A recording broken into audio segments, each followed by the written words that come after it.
Ladies and gentlemen, boys and girls, this is the voice of Florida, as they like to call me, the young Professor Matt Grafer, and I'm going to say what is on everybody's mind. If I love wrestling and you love wrestling, then together we love wrestling. Welcome to the We Love Wrestling spot. My name is Terry. I am with Jinx from Pretty Heels, and today we have a voice of wrestling who I like to hear. A voice of wrestling, if I tune into a lot of shows I hear around on commentary, announcing, I like to call him the voice of Florida myself, but he's in all types of areas. This is the young professor. How are you doing today, sir? You know, Terry, that was not a bad introduction. That and I suppose I might be a good judge of such a thing, but I've had worse, that's for sure. Well, thank you for coming on, sir. Jinx, how you doing? I'm good. How are you? I'm all right. So we always do these spotlights. I always ask my first question, but I want to do this differently because I've had a lot of people on. They say a lot of times they go on shows, people always forget to ask them their social media. So we're going to start this off first with you, Mr. Young Professor. I just want you to go ahead and put yourself over. Let everybody know your social media, where they can reach you at. We're going to put that first. That way that the people, when they know, they can know exactly who we're talking to and find your stuff while they watch it. Well, again, the name is The Young Professor, and you can find this and all other kinds of merch available on a lot of my social media outlets. On Facebook, that's probably the easiest, most accessible way to get me. It is The Young Professor. On Twitter, it's at Young Professor G, and on Instagram is at MG The Young Professor. I wish I had some synergy between all of those things, but you know, I managed to get it on Facebook, but somehow there are other young professors running around in other platforms, so we do what we got to do. Hey, I totally understand that. I don't want to talk about the social media the way they've been doing this. So now we could get into our first question. I always ask, what started your love for wrestling, or why do you love wrestling? Man, why not? Right? That should be my new answer moving forward, because I mean, we love it. Clearly, the viewers of your show love it as well, but we're kind of an inside audience. But that's one of the things for me that always is something that I have gone to bat for in every job that I've had, every capacity that I've ever served in, is wrestling is fun and wrestling is great. And one of the things I hate the most is when people put it down. You tell somebody that you're a wrestling fan. I mean, we hang out with other like-minded people. I imagine you both fall into that category the same as me. But when you meet someone outside of that circle and you say, oh, I'm going to go to a wrestling show, they're like, what? Like that WWE stuff? No, I prefer real fights. I watch the UFC. Like, well, good on you, bro. That's fun times. But it's something that's a lot of fun, and it's something that's entertaining, and it brings joy, and you've got real athletes that are really talented. And I fell in love with it when I was like 11 years old, 10 or 11 it was. It was the Attitude Era. The Undertaker is who captivated me and who kind of roped me in. And I mean, I don't need to tell the story. Everybody knows what was going on in wrestling at that time. The Monday Night Wars, no matter what channel you put on, there was something good happening. ECW was in the mix too, and you're staying up late to try and find out what channel that's on. I was a kid that was the right age, and it was the cool thing to do, and it's something I've kind of hung on to and loved ever since. All right. So you in commentary. I mean, growing up watching wrestling. How did you even get to be in commentary first off? Like everything in my life, completely by accident. Fake it till you make it is the name of the game. But it helps that I have been commended for my my voice since I was a teenager, as a matter of fact. I mean, if you really think back to when things really began, I was in high school and I was in the JROTC program up in Rahway, New Jersey. That's where I hail from, and they kind of pulled me out on just the sound of my voice and put me in front of the platoon and had me as the commander from like young on. Like for a couple of years, I got a chance to do it, which was abnormal, but I guess they liked how I sounded. And that's how I kind of started to learn how to work in front of an audience and get a little stage presence. And then I used it for other things years later. I mean, I went through college, didn't use too much of it. I became a spinning instructor. The young professor used to be a pretty fit professor once upon a time. And I had a lot of fun doing that. I wound up being a real college professor when I was 25 years old. And so I got a lot of practice. And the way that our classes were run was they're very much like almost if you took a summer college course, you know how they're accelerated and they move a little bit faster. Well, all of our classes were like that. So I was teaching one class a month, and we'd meet every day, like for 4 days a week for 5 hours straight. So I was teaching 5 hours straight in one topic. Yeah. So you learn to talk, you learn all about your subjects, but you also learn how to be good on your feet, how to fill time, and all of those skills kind of served me well. I started ring announcing first. There was an opportunity at Go Wrestle, which I know they're just about to get a new location and start back up. But for years, that was my home. That was where I kind of honed my craft. But even then, I got the opportunity because they were looking for a ring announcer. I was a trivia host at the time. I had all the teaching background. I already had the young professor gimmick. I used it for trivia because, my real name's Matt, but nobody remembers that. It's just, it's very vanilla. It's just ordinary. Like you're Matt, but then people are like, oh, Mike or Mark or who, like, they don't remember it. So I knew from wrestling that gimmicks work. People respond to them. And I was already like a young professor. So that kind of wrote itself. It was literally my job and a description, not even necessarily a character. But I took all that with me, walked into a show just over, like we're talking like 2 weeks ago, 3 years ago, exactly, walked on, must have done pretty good. They kept me coming back. And then they also had opportunities to do commentary. We cut the commentary in post-production, so it wasn't live. It was usually after the show. So I had a chance to ring announce and do commentary, and two very different jobs. I mean, yeah, you got to talk, but the way that you need to speak is very, very different. But I got a lot of practice there and started working with a couple different guys at Go Wrestle. In particular, my partner in crime in most places, Sticks. He and I started really working, and we jive really well.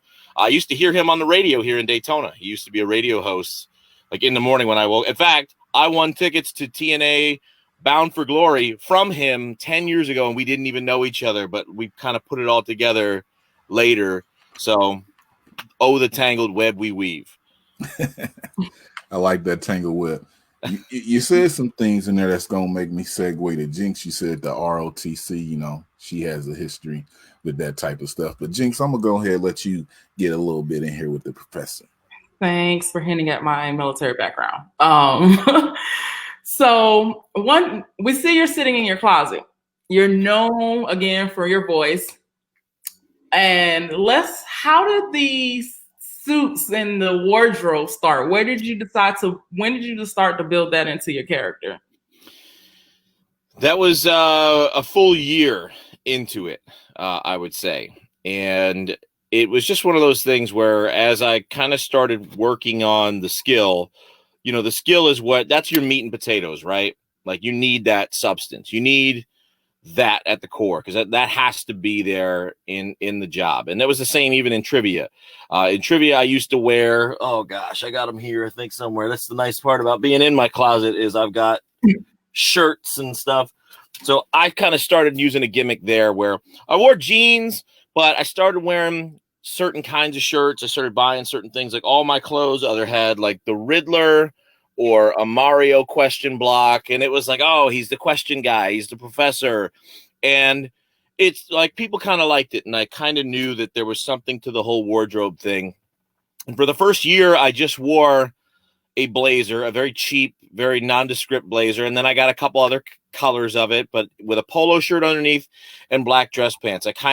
Because our place was a smaller facility and it wasn't like some big grand event, I was like, I don't think I need to wear a whole suit, which I don't agree with that now, but I just was like, it's not like I'm in an arena. I don't have to dress up quite as much, but if you're an announcer, you should dress up a little.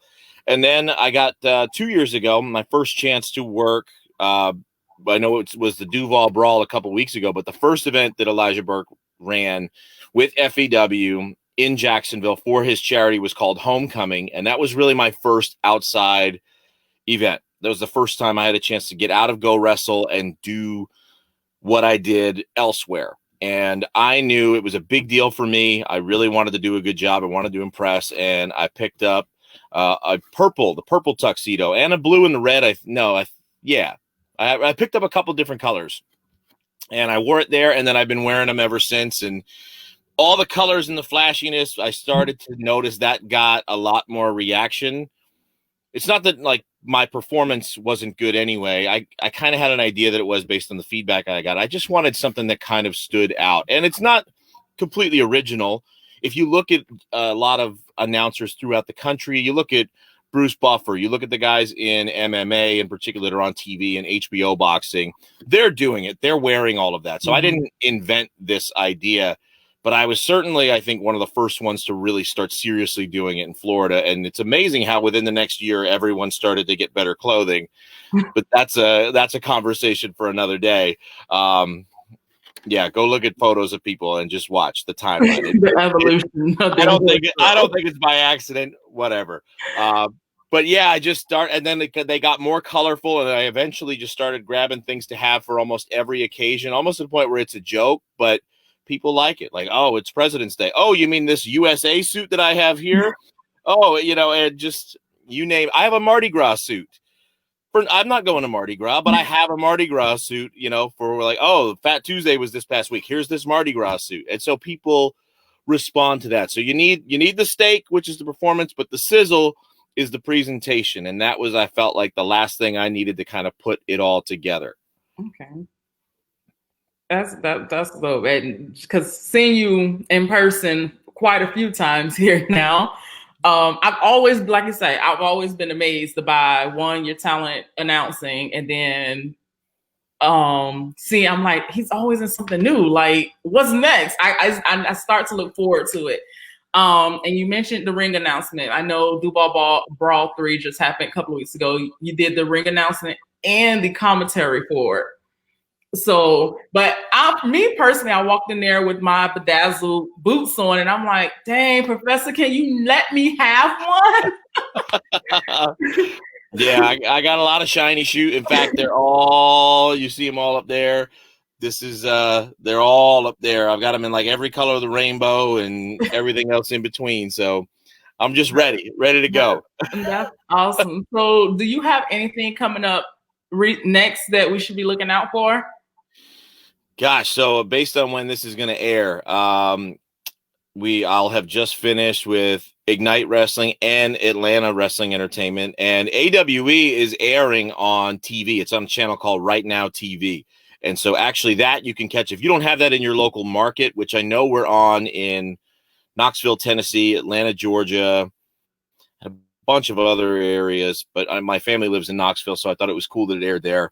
But it is on their website. If you go to Right Now TV, you can stream it. But I wear all my outfits there. So even though we recorded those shows, they'll be on every Monday and Thursday night for a replay at 9 o'clock on Right Now TV. There you go. Terry's got it worked out. I've also got, I'll be doing Combat Night, which is MMA, this coming Saturday, the 30th of January. So I have that. That's always a great event. They're the top. They've been named and awarded the top promotion in Florida for the last couple of years. And then in February is kind of a slower month, but I'm not hating that entirely. But GCW is coming off of a great show this past month here in January. It was our first show at our new location in Sanford at CrossFit Exalted. And we ran into some issues with chairs anyway, but even that aside, it was standing room only. We had a full house. We had a great show. Those videos are going to be hitting Title Match Network, so people can go check them out. And the next event, which is going to be on February the 13th, so the night before Valentine's Day in Sanford, is going to be a rockin' show. And I'm pretty sure that I'm going to wear the old pink gimmick for the Valentine's show. I just feel like that's the way to go.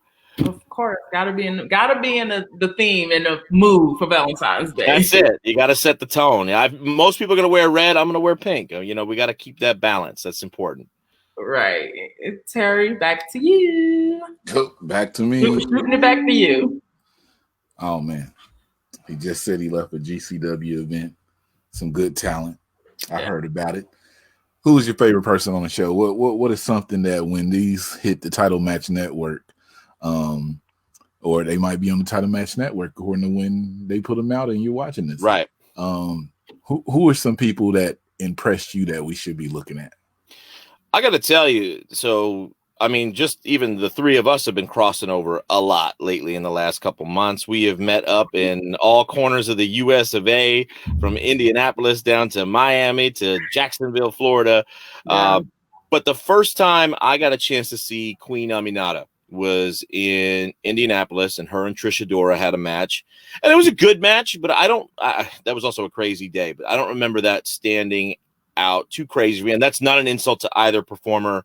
I think it's more a testament to what was happening. But when we did the Diamond Cup in December and had that tournament where Queen Aminata won 3 matches and became the GCW Women's Champion, she impressed the hell out of me. Just how amazing of an athlete she is and how aggressive her in-ring style is. And man, when she hits somebody, there is no question. They are counting birdies in front of them. They're seeing stars. Any analogy you want to make, that is true. And so for me, Queen Aminata is really a person to watch, and I think she's got her own following built in. I probably am redundant in saying that, but maybe some lesser things, some lesser known folks that maybe haven't hit quite that platform that others can look for.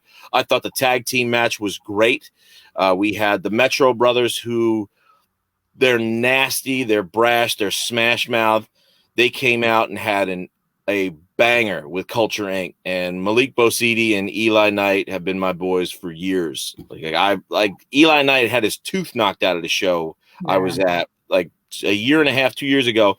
I had this young man's tooth all the way down to the root. It was like this big, this long in my hand. Yeah. The referee called me over. I was like, what? He's like, here, take this. And I was like, I'm holding a grown man's tooth in my hand. And he finished the match and kept going and he was a very young man at the time. So tough as nails. He's been on 205 Live in the past year, and him and Malik, I think, are a team to watch. Mikey Spandex, DMC, Storm Thomas. I mean, we had so many great guys and so many great matches on that show. GCW, Generation Championship Wrestling. I should make sure we get the full name because there's a few GCWs out there. But go check out that show. Watch them. I think the commentary might not be too bad either. Maybe. Put that in there. Maybe. I don't know. Help tell the story. I don't know. Just go. You can go on our YouTube where you're watching this. We got some GCW matches going, title match, watch some matches. The Queen Aminata versus Trisha Dora match. I'll say this about that match. That day, being there, it's like, the match didn't, I'm like, but then as I went back and watched it, I'm like, oh, these two women actually had a hard-hitting match. And for them to have that match in Indiana in September and just the trajectory that they're going right now, I just feel like so, how can I say this? I'm just a little dude who's like so happy that I got to see that, and then afterwards what's happening for their career. And he was there. He was in the ring. He announced it. I believe I sent them a video. But the young professor, let's talk about you being a voice of Florida. You named all these shows that you be on. I see you MMA. I see you doing wrestling shows. I see you commentating. Do you plan to leave the area of Florida at any point? If I can. That's the thing. This is this side of the industry that I operate on, I dare say, is among the most competitive sides in the entire industry. And I say that because when you think about a show, like let's just take any wrestling show, right? Like you figure there's at least 6 to maybe 10 matches on a card with varying numbers of people. There's some tag team matches in there. There's some women's matches. If you got a bunch of extra guys, maybe you throw in a battle royal. But let's say that we've got maybe 20, 25 wrestlers on a show. You might rotate 3, 4 referees. How many announcers do you have? Oh, wait, one. There's Okay. one guy or one girl, and that's kind of it. And that's for ring announcing. And same thing with commentary, if they even have commentary, which a lot of places do not. There's one, maybe two people there. So when you think about that part of it, it is remarkably competitive. And there are a lot of really talented people out there. I keep my eyes peeled and kind of watch and listen to everybody, which I think anyone who's a student of the game should do. But I've had opportunities to do some work in Georgia, and I'm open to doing more work anywhere. It's really a matter of where this is going to go and where the opportunities are. A lot of places, let's be frank, don't want to pay an announcer. Even if they're good, they don't want to pay them very much. And I think there's value to the position. I mean, I would hope I would say that. I mean, that's what I do. But they're certainly not really looking to necessarily fly someone in or bring them out or compensate them. And I am at a point now where I've been doing this long enough that I do okay in terms of what I'm able to make monetarily. You know, as a father of four, when I'm outside of this house, it better be for a good reason. And I better be bringing something home. And whether that's a truly good experience that's going to help benefit my career or something monetary that's going to help me and my gigantic family continue ever onward, that situation has to be right. So I would love to do more. I may have an opportunity to work with minor league baseball this year, which will keep me in state and very local. So that might limit my schedule, but I mean, sky's the limit. I'm not doing this just for fun. I'm looking to go other places and do bigger things. Oh man, the young professor taking over the sports world. We might hear him call a World Series. Listen. I don't even know how, I'm just saying, you know, it starts like, you know how people's lives change in a year. So you take like an opportunity and then anything can happen for that. And like he said, we've crossed paths so much. I'm wishing nothing but the best out here for the professor. Definitely. So I'm putting that in the air. I'm looking forward to turning on a minor league game. And I'm like, wait a minute, is that the young professor out here? I don't watch baseball, but if I heard the professor was doing something, I'll be like, definitely tune in. Hey, that means a lot. Yeah. I know, you know what I'm saying? Jinx, professor, I got to ask this one question before we go. I've been trying to keep the spotlights down so the people watch. So, professor, first thing I ask is, would you come back on if we asked you? Absolutely. For you guys, you do as many miles as I do. You better believe I'm here for you. Car's still in the shop. Not my car, her car's in the shop. But I got another vehicle. I'm working. I'm not out here, but you'll see me back out in February. Trust that. I have no doubt I'll be seeing you again sooner than later. I think Let's see. February as well. I'm done for January, I think. Okay. Jinx, I'm about to ask him that question. Go ahead. It's always random. Gotta see where people heads at. He said attitude era. The Rocker Stone Cold. Oh, I was watching one of your videos the other day. I saw you ask somebody that. That's hard. Now, I would say Stone Cold. In the middle of it, The Rock, because my thoughts and opinions have changed over the years. At the time, I was kind of burnt out on Stone Cold. Like back in the Attitude, I was like, I get he was good and I liked him and I know he was the catalyst for everything. But I felt like I was just oversaturated by him. So he didn't really do it for me. I'm like, oh, here he comes again. Same thing, stunner. The Rock was more interesting. The Rock was more dynamic. However, when I think now to some of my favorite memories and some of my favorite promos, as much not to take anything away from The Rock in the slightest, some of that Stone Cold stuff, like Stone Cold's Royal Rumble promo from like 2000 to 2001, where he talks about he's going to go in the bar and throw everybody out of the bar, and he's doing the what chant with Michael Cole. It's like 7 minutes long, and it is my favorite thing I've ever seen. It's my favorite promo of all time because it's just wild. So I've got to give the nod to the Texas Rattlesnake. It's no right or wrong answer at all. No right or wrong answer. Good promo cutters. I'll give them that. They both did. I mean, that's an either or question every time. Either or. He did say something that we may touch on in the coming months. He said, well, you know, when he was younger, like you had those thoughts about wrestling when you was younger. It's like, man, Stone Cold was for like a 7 to 8 month span coming out doing the same thing because he couldn't Yeah. wrestle.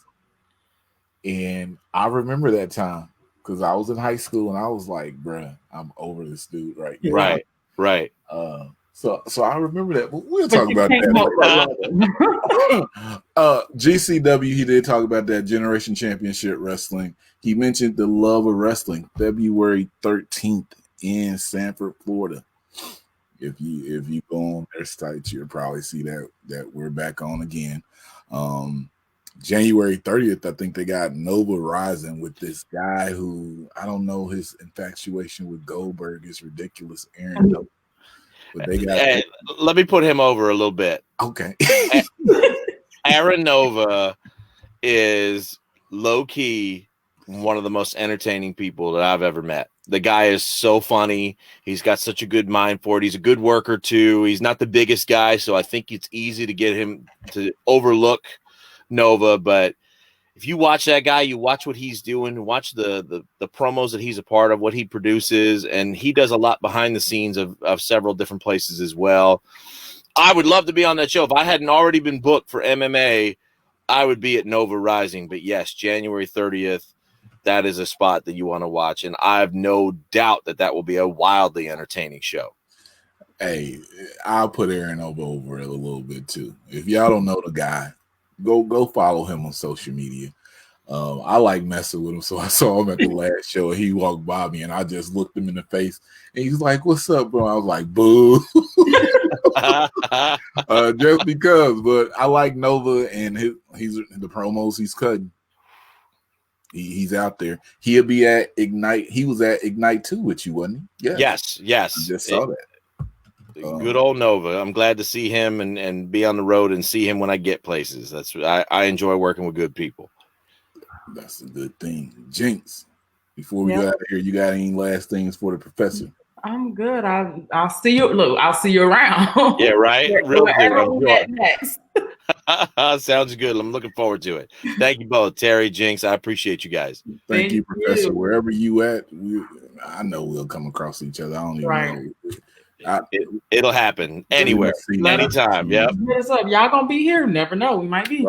Right. So we thank you guys for giving us this time and tuning in to our conversation with the young professor. Jinx from the Pretty Hills, we appreciate you for coming on. And I'm Terry, always, or Trey D, because I said I was going to go by my nickname. I've been since 95. So I'm Trey D. And like I always say, if I love wrestling and you love wrestling, then we love wrestling. It's too sweet for the culture. Hi to you. Hey guys, how you doing? You should be here. You should. Shame on you, but have a nice day.